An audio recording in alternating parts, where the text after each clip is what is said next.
Welcome to the 5th Annual Environmental Leaders Day in downtown Providence, Rhode Island. I'm here to speak to the event's organizer and host, U.S. Senator Sheldon Whitehouse, about his thoughts on the People's Climate March. The march is an historic event promising to draw huge crowds to New York City 2 weeks from now, on Sunday, September 21st.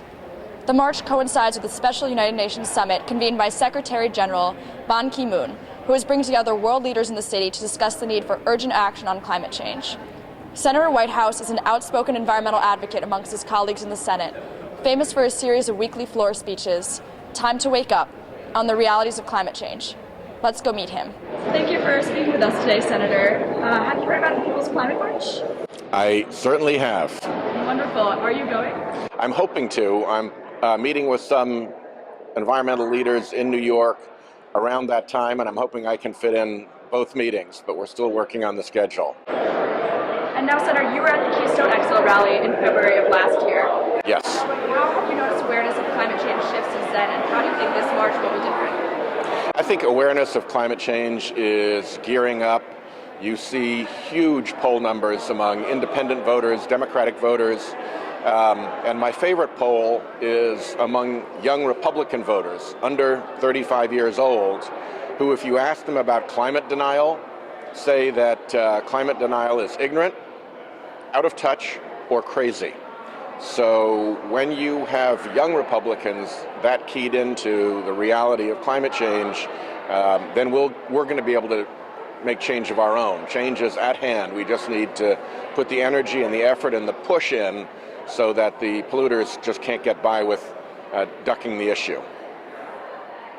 Why is it important for U.S. citizens to come to the march and put pressure on world leaders to act? Well, you know, the U.S. has not shown a lot of leadership on climate change until recently. Thankfully, EPA Administrator McCarthy is doing a great job, and the existing plant rules, I think, are going to be very important.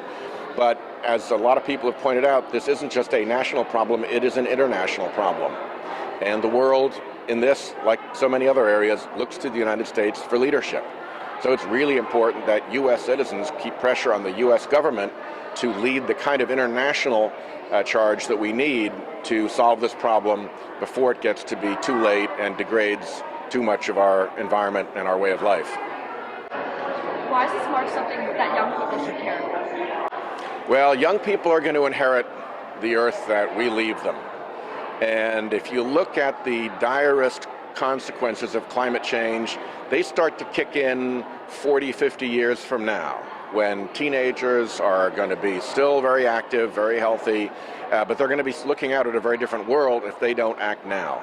This is a generational issue. If you talk to young people about it, they are all on board. It's the older generation that's not paying attention, and young people's voices need to be heard. And finally, what message do you have for Rhode Islanders who are going to march on Sunday, September 21st? First and foremost, thank you. Second, enjoy yourselves, be active participants, show Rhode Island proud. And third, know that Rhode Island has made a difference in the past, and your leadership can make a difference on this. Go Rhody, see you in New York. All aboard!